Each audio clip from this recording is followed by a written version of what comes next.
বাদশাহ ঔরঙ্গজেব তার নাম শুনেছি তো। এই ঔরঙ্গজেব রহমাতুল্লাহ তিনি যখন ছোট্ট বেলায় শিশুকালে, তার পিতা ছিল বাদশাহ শাহজাহান। তিনিও একজন আল্লাহর ওলি ছিলেন, যদিও এনাদের নামে ইতিহাস কলঙ্কিত ইতিহাস করা হয়েছে। তিনি একজন আল্লাহর ওলি ছিলেন। আর তার যিনি পিতা সম্রাট জাহাঙ্গীর, তিনিও আরেকজন আল্লাহর ওলি ছিলেন। জোরে বলুন সুবহানাল্লাহ। এই ঔরঙ্গজেব রহমাতুল্লাহ কোরআনুল কারীম মুখস্থ করা শুরু করলেন। মাত্র কয়েক বছরের ভিতরেই কোরআনুল কারীম মুখস্থ করতে করতে ঔরঙ্গজেব রহমাতুল্লাহ তিনি একদম পুরো কোরআনুল কারীম কণ্ঠস্থ করলেন, মুখস্থ করলেন, হাফেজ হয়ে গেলেন। এখন যখন উনি হাফেজ হয়ে গেলেন, এই খবরটা ওনার পিতা খুশিতে বাগে বাগ হয়ে তার পিতার কাছে নিয়ে গেলেন। তার পিতার নাম কি ছিল? জাহাঙ্গীর। কি নাম বললাম? মানে ঔরঙ্গজেব রহমাতুল্লাহর পিতা ছিল শাহজাহান আর তার পিতা ছিল জাহাঙ্গীর। এই জাহাঙ্গীর রহমাতুল্লাহর কাছে গিয়ে বাদশাহ শাহজাহান তিনি তখন সম্রাটের আসনে বসে আছেন, আর জাহাঙ্গীর রহমাতুল্লাহ তিনি তখন ক্ষমতায় নয়, তিনি তখন বয়সের কারণে বয়োবৃদ্ধ হয়ে পড়েছে। ঔরঙ্গজেবের ছোট্ট শিশুকালে হাফেজ হবার খবরটা বাদশাহ শাহজাহান তার পিতার কাছে গিয়ে বলেছে, হে আমার পিতা, আপনি কি খবরটা রাখেন? আপনার নাতি মানে আমার পুত্র ঔরঙ্গজেব, সে মাত্র 6 বছর বয়সে কোরআনুল কারীম মুখস্থ করা শুরু করেছিল, আর কয়েক মাসের ভিতরেই কোরআনুল কারীম সম্পূর্ণ মুখস্থ করেছে। জোরে বলুন সুবহানাল্লাহ। এই কথাটা শুনে আপনারা সুবহানাল্লাহ বললেন, কিন্তু বাদশাহ জাহাঙ্গীর শুনে কোনো উত্তর দিলেন না, চুপচাপ হয়ে গেলেন, কোনো উত্তর নেই। এখন বলেন, বাদশাহ শাহজাহান তার পিতাকে শোনালেন সন্তানের হাফেজ হবার কথা, কিন্তু পিতা শোনার পরে কোনো উত্তর দিলেন না, চুপচাপ হয়ে গেলেন। তখন মনে মনে একটু মনক্ষুণ্ণ হয়ে গেলেন, গিয়ে বললেন তার সন্তান ঔরঙ্গজেবকে, বলল, ঔরঙ্গজেব তুমি উঠে যাও, তুমি অন্যদিকে চলে যাও। তার পিতাকে জিজ্ঞাসা করলেন, হ্যাঁ আমার পিতা, আপনি কি খুশি নন? আমার ছোট্ট বাচ্চা হাফেজে কোরআন হয়েছে, আপনি কি খুশি নন? তখন তার পিতা বাদশাহ জাহাঙ্গীর কি উত্তর দিচ্ছে একটু করে মনোযোগ দিয়ে শুনুন। 3 জন কোরআনুল কারীমের ছাত্র, তারা কোরআনুল কারীম কণ্ঠস্থ করে পুরো কোরআনুল কারীম ফার্স্ট টু লাস্ট শেষ করে কণ্ঠস্থ করে আজকে তাদের মাথায় একটা পাগড়ি পরানো হবে। জোরে বলুন না সুবহানাল্লাহ। এটা কম সম্মানের নয়, এটা অনেক সম্মানের। এই যে মাথায় আল্লাহ পাগড়ি পরাচ্ছেন, এটা যে দুনিয়ায় শুধুমাত্র তাদের পাগড়ি পরানো হবে এমনটি নয়, বরং কাল কিয়ামতের ময়দানে ওই সমস্ত কোরআনের হাফেজদের পিতাদের মাথায় নূরের টুপি, নূরের তাজ পরানো হবে। জোরে বলুন সুবহানাল্লাহ। কত সম্মানের! আপনার সন্তানকে আপনি দুনিয়ার সব শিক্ষা দিলেন, কিন্তু কোরআনের শিক্ষা দিলেন না। ওই সন্তান দুনিয়ায় যে সব শিক্ষা অর্জন করলো, কিন্তু কোরআনের শিক্ষা অর্জন করলো না। এর জন্য ওই সন্তান দ্বারা পরকালে আপনার কোনো উপকারে আসবে কি আসবে না, এটা সঠিকভাবে বলা যেতে পারে না। কিন্তু আপনার সন্তানের ব্রেনে যদি কোরআন ঢোকাতে পারেন, আপনি ইন্তেকাল করবেন, কিন্তু কিয়ামত পর্যন্ত ওই নেক্সট সন্তানের বদৌলতে আরো যত মানুষ কোরআন শিখবে, তার একটা পার্সেন্টেজ আল্লাহ আপনার আমলনামায় দেবেন কি দেবেন না ভাইরা?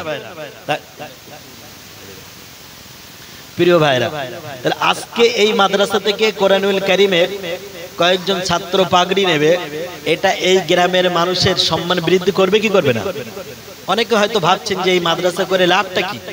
প্রিয় ভাইরা, আজকে কম প্রচেষ্টা নয়। এই আমার এই ভাই হাসানুর ভাই, আমি জানি কত যে কষ্ট করে, নিজে ঠিকঠাকও কাজ করতে পারে না, সবসময় মাদ্রাসা নিয়ে ভাবতে ভাবতে নিজের খাওয়া দাওয়া, আজকে প্রোগ্রামকে কেন্দ্র করে ঠিকঠাক খাওয়া পেয়েছে কিনা আল্লাহ ভালো জানে, কষার যে ঠিকঠাক খেতে পারেন এটা আল্লাহ ভালো জানে, কিন্তু করছেন কিসের জন্য? কোরআনের মহব্বতে। জোরে বলেন সুবহানাল্লাহ। এই কোরআনের মহব্বতে যে করছেন, এর প্রতিদান কে দেবেন? আল্লাহ দেবেন। যাদের সন্তানরা আজকে এখান থেকে হাফেজ হবে, যাদের সন্তানরা আজকে এখান থেকে পাগড়ি নেবে, যে সমস্ত পিতারা, তাদের সৌভাগ্যের ব্যাপারে একটু বলবো। প্রিয় ভাইরা, আমরা বাদশাহ ঔরঙ্গজেব তার নাম শুনেছি তো। এই ঔরঙ্গজেব রহমাতুল্লাহ তিনি যখন ছোট্ট বেলায় শিশুকালে, তার পিতা ছিল বাদশাহ শাহজাহান, তিনিও একজন আল্লাহর ওলি ছিলেন, যদিও এনাদের নামে ইতিহাস কলঙ্কিত ইতিহাস করা হয়েছে।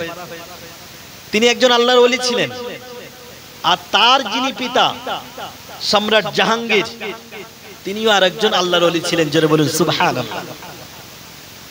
এই ঔরঙ্গজেব রহমাতুল্লাহ যখন শিশুকালে মাত্র 6 বছর বয়স, খুব মনোযোগ দিয়ে শুনবেন, 6 বছর বয়সে কোরআনুল কারীম মুখস্থ করা শুরু করলেন। মাত্র কয়েক বছরের ভিতরেই কোরআনুল কারীম মুখস্থ করতে করতে ঔরঙ্গজেব রহমাতুল্লাহ তিনি একদম পুরো কোরআনুল কারীম কণ্ঠস্থ করলেন, মুখস্থ করলেন, হাফেজ হয়ে গেলেন। এখন যখন উনি হাফেজ হয়ে গেলেন, এই খবরটা ওনার পিতা খুশিতে বাগে বাগ হয়ে তার পিতার কাছে নিয়ে গেলেন। তার পিতার নাম কি ছিল? জাহাঙ্গীর। কি নাম বললাম? মানে ঔরঙ্গজেব রহমাতুল্লাহর পিতা ছিল শাহজাহান আর তার পিতা ছিল জাহাঙ্গীর। এই জাহাঙ্গীর রহমাতুল্লাহর কাছে গিয়ে বাদশাহ শাহজাহান তিনি তখন সম্রাটের আসনে বসে আছেন, আর জাহাঙ্গীর রহমাতুল্লাহ তিনি তখন ক্ষমতায় নয়, তিনি তখন বয়সের কারণে বয়োবৃদ্ধ হয়ে পড়েছে। ঔরঙ্গজেবের ছোট্ট শিশুকালে হাফেজ হবার খবরটা বাদশাহ শাহজাহান তার পিতার কাছে গিয়ে বলেছে, হে আমার পিতা, আপনি কি খবরটা রাখেন? আপনার নাতি মানে আমার পুত্র ঔরঙ্গজেব সে মাত্র 6 বছর বয়সে কোরআনুল কারীম মুখস্থ করা শুরু করেছিল, আর কয়েক মাসের ভিতরেই কোরআনুল কারীম সম্পূর্ণ মুখস্থ করেছে। জোরে বলুন সুবহানাল্লাহ। এই কথাটা শুনে আপনারা সুবহানাল্লাহ বললেন, কিন্তু বাদশাহ জাহাঙ্গীর শুনে কোনো উত্তর দিলেন না, চুপচাপ হয়ে গেলেন, কোনো উত্তর নেই। এখন বলেন, বাদশাহ শাহজাহান তার পিতাকে শোনালেন সন্তানের হাফেজ হবার কথা, কিন্তু পিতা শোনার পরে কোনো উত্তর দিলেন না, চুপচাপ হয়ে গেলেন। তখন মনে মনে একটু মনক্ষুণ্ণ হয়ে গেলেন, গিয়ে বললেন তার সন্তান ঔরঙ্গজেবকে, বলল, ঔরঙ্গজেব তুমি উঠে যাও, তুমি অন্যদিকে চলে যাও। তার পিতাকে জিজ্ঞাসা করলেন, হ্যাঁ আমার পিতা, আপনি কি খুশি নন? আমার ছোট্ট বাচ্চা হাফেজে কোরআন হয়েছে, আপনি কি খুশি নন? তখন তার পিতা বাদশাহ জাহাঙ্গীর কি উত্তর দিচ্ছে একটু করে মনোযোগ দিয়ে শুনুন। তখন তার পিতা বলছে, দেখো, তোমার সন্তান হাফেজ হয়েছে, তোমাকে কিয়ামতের ময়দানে নূরের তাজ পরানো হবে, এতে আমার লাভটা কি? আমার যদি লাভ থাকতো তাহলে আমি না সুবহানাল্লাহ বলতাম, আমি না আলহামদুলিল্লাহ বলতাম, কিন্তু আমার লাভটা কি? আমার তো কোনো লাভ নেই। আমার লাভ তখন হতো যদি আমার সন্তান অর্থাৎ তুমি হাফেজে কোরআন হতো। সুবহানাল্লাহ। আমার প্রিয় ভাইরা, যখন বাদশাহ জাহাঙ্গীর রহমাতুল্লাহ এমন কথা যখন তিনি তার সন্তান বাদশাহ শাহজাহানকে শোনালেন, শাহজাহান রহমাতুল্লাহ তিনি এই কথা শোনার পরে মনক্ষুণ্ণ হয়ে গেলেন, হতাশাগ্রস্ত হয়ে গেলেন, চিন্তাগ্রস্ত হয়ে গেলেন। তিনি আস্তে আস্তে ওখান থেকে উঠে পড়লেন, পিতার সামনে থেকে মুখটা মলিন করে চলে গেলেন। চলে যাবার পরে পিতার সাথে আর দেখা করে না। একদিন, দুদিন, 3 দিন, 6 মাস হয়ে গেল, দেখা করে না। আমার প্রিয় ভাইরা, আস্তে আস্তে চতুর্দিকে খবর হয়ে গেল বাদশাহ জাহাঙ্গীর রহমাতুল্লাহ তিনি অসুস্থ হয়ে পড়লেন। চতুর্দিকে খবর হয়ে গেল যে বাদশাহ জাহাঙ্গীর রহমাতুল্লাহ হয়তো আর পৃথিবীর বুকে বাঁচবেন না। চতুর্দিক থেকে মানুষেরা এসে বাদশাহ জাহাঙ্গীর রহমাতুল্লাহকে দেখা শুরু করলেন, তাকে দেখে যায়, চলে যায়।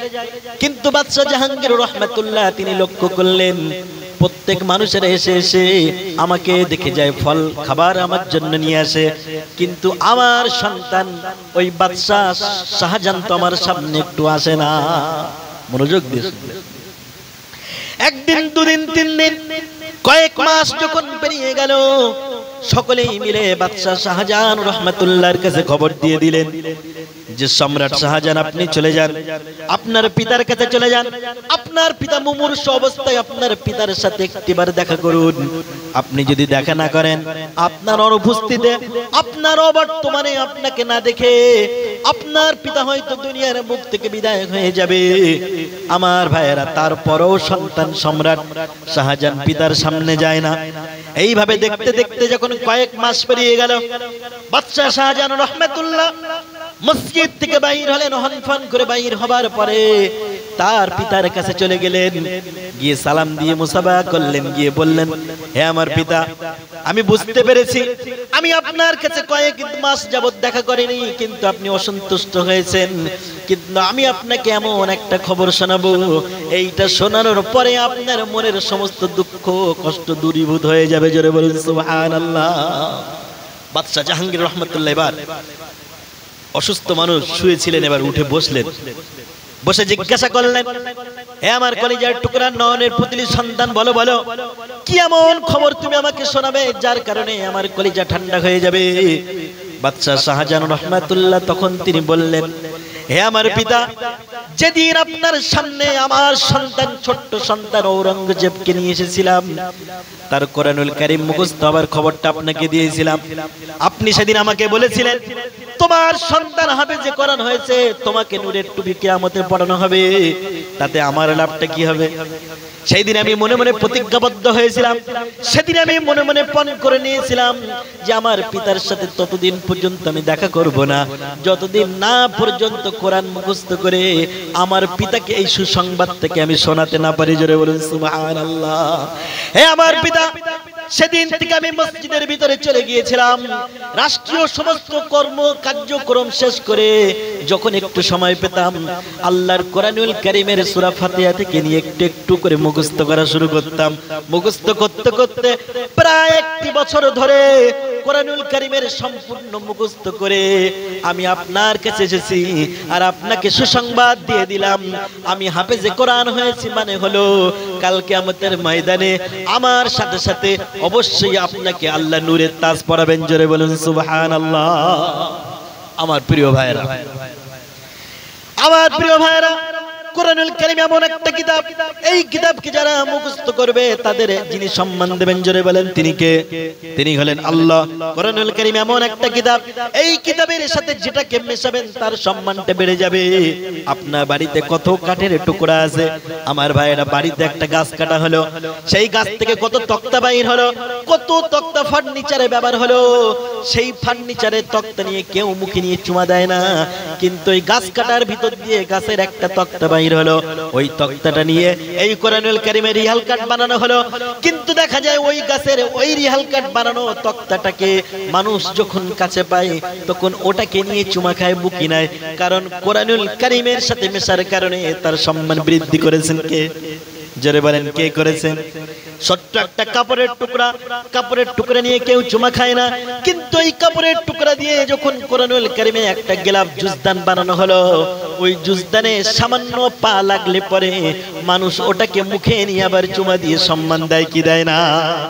সামান্য একটা কাঠ যদি কোরআনুল কারীমের সাথে মেশার কারণে তার সম্মান বেড়ে যায়, সামান্য একটা কাপড়ের টুকরা যদি কোরআনুল কারীমের সাথে মেশার কারণে তার সম্মানটা বেড়ে যায়, আমার ভাইরা ওই কোরআনুল কারীমের সাথে যদি আমরা নিজেদেরকে মেশাতে পারি আমাদের সম্মান কে বাড়াবেন? কে বাড়াবেন? গোটা পৃথিবীর মুসলমানরা আজকে মার খায় কারণ একটাই, কারণ হলো এই কোরআনুল কারীম থেকে আজকে মানুষের সম্মান অনেকটা দূরে চলে গিয়েছে। যারা বলেন ঠিক কিনা? আজকে এমন মানুষ অনেক আছে যারা বলে আমরা কোরআন মানি, কিন্তু কোরআনের কিচ্ছু মানে না। আল্লাহ বলেন ও পৃথিবীর মানুষেরা তোমাদের হলোটা কি? তোমরা কোরআনের কিছু অংশ মানো আর কিছু অংশ ছেড়ে দাও। আফাতুমিনুনা বিবাদিল কিতাবি ওয়া তাকফুরুনা বিবাদ, তোমাদের হলোটা কি? তোমরা কোরআনে কিছু অংশ মেনে নাও, কিছু অংশ বিশ্বাস করো আর কিছু অংশ তোমরা ছেড়ে দাও। ও পৃথিবীর মানুষেরা শোনো, যদি তোমরা কোরআনে কিছু অংশ মেনে নাও আর কিছু অংশ ছেড়ে দাও, নিজের ইচ্ছা মতো জীবন যাপন যদি তোমরা করো, তাহলে অবশ্যই তোমাদের জন্য ফামা জাযাউ মান ইয়াফআলু যালিকা মিনকুম ইল্লা খিজিয়ুন ফিল হায়াতিদ দুনিয়া, তোমাদের ছাড়া তোমাদের জন্য এই পৃথিবীর বুকে লাঞ্ছনা, এই পৃথিবীর বুকে পার্থিব জগতে তোমাদের জন্য লাঞ্ছনা আর বঞ্চনা ছাড়া কিছুই থাকবে না। কে বলেছেন? আল্লাহ। আমার ভাইরা এইবারে শুনুন, কোরআনুল কারীমের মর্যাদা বলতে গিয়ে আরো একটি কথা আমি বিশ্বনবীর একটি হাদিস বলেছি।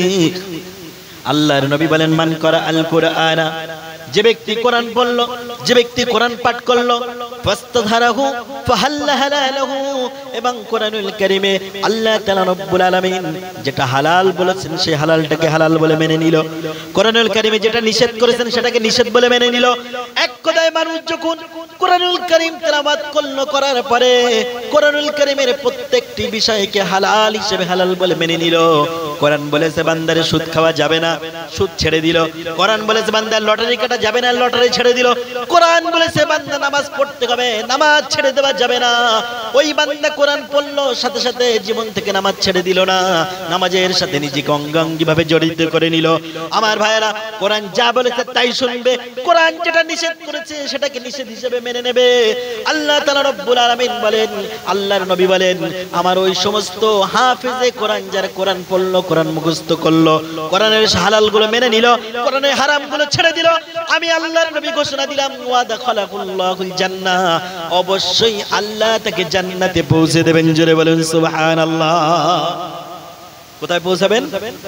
জান্নাত। জান্নাতে আমরা যেতে চাই কি চাই না? জান্নাত আমাদের স্বপ্ন।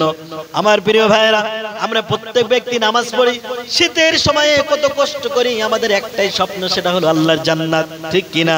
আমরা কত কষ্ট করি শীতের বেলায় নামাজ পড়ি, ঠান্ডার সময়ে মানুষ যখন শীতের সময় লেপের ভিতর থেকে কেতার ভিতর থেকে উঠতে চায় না, তখন একমাত্র ইমানদার বান্দারা সমস্ত ঠান্ডাকে উপেক্ষা করে একমাত্র আল্লাহর জন্য নামাজ পড়ে, সেটা হলো জান্নাত পাওয়ার আশায়। জোরে বলেন ঠিক কিনা?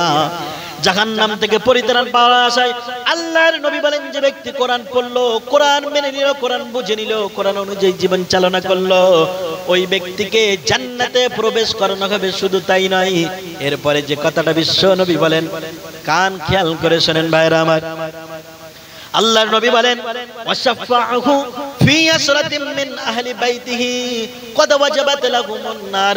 আল্লাহর নবী বলেন, ওই ব্যক্তি শুধু একা জান্নাতে যাবে এমনটি নয়, বরং যে ব্যক্তি কোরআনে হাফেজ হয়ে গেল, মুখস্থ করলো, কোরআন মেনে নিল, ওই ব্যক্তি তো জান্নাতে যাবে। শুধু জান্নাতে যাবে এমনটি নয়, বরং তার পরিবার পরিজনদের মধ্যে হতে এমন 10 জন ব্যক্তি যাদের জন্য আল্লাহর তরফ থেকে জাহান্নাম ওয়াজিব হয়ে গিয়েছিল, এই রকম 10 জন জাহান্নামের ওয়াজিব বান্দা যাদের জন্য জাহান্নাম নির্ধারিত, এইরকম নির্ধারিত জাহান্নামীদেরকে ওই ব্যক্তির সুপারিশে আল্লাহ জান্নাত দিয়ে দেবেন। জোরে বলুন সুবহান।